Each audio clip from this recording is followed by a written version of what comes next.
വണ്ടൂർ ഗ്രാമപഞ്ചായത്തിൽ പുതിയ ഭരണസമിതിയുടെ ആദ്യ ബജറ്റ് അവതരിപ്പിച്ചു. Panchayat president K T. ഷംസുദ്ദീന്റെ അധ്യക്ഷതയിൽ vice president Ajeena Siyad budget അവതരിപ്പിച്ചത്. ബജറ്റിലേക്കുള്ള ചർച്ച നാളെ നടക്കും.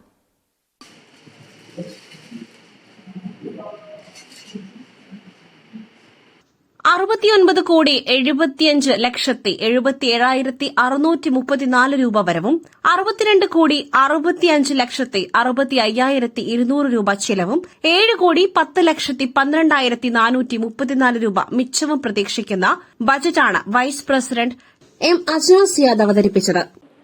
55,42,189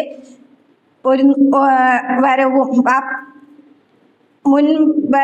ഒരു പ്രതീക്ഷിത വരവും മുൻ ബാക്കിയും കൂടെ ആകെ 69,75,77,634 രൂപയും വരവും 62,65,65,200 രൂപ ചിലവും 7,10,12,435 രൂപ നീക്കി ബാക്കിയും പ്രതീക്ഷിക്കുന്നു.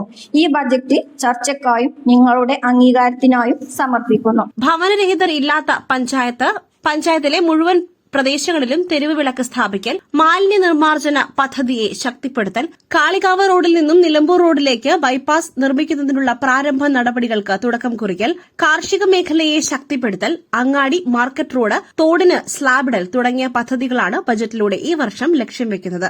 വിവിധ സ്റ്റാൻഡിംഗ് കമ്മിറ്റി ചെയർപേഴ്സൺമാരായ സി.ടി. ഷാഹുൽ ഹമീദ്, നിഷ കെ മാധവൻ, വാർഡംഗം C T. Cherry, secretary N. Muhammad, Abdul Latheef, accountant A P. Riyas തുടങ്ങിയവർ പങ്കെടുത്തു.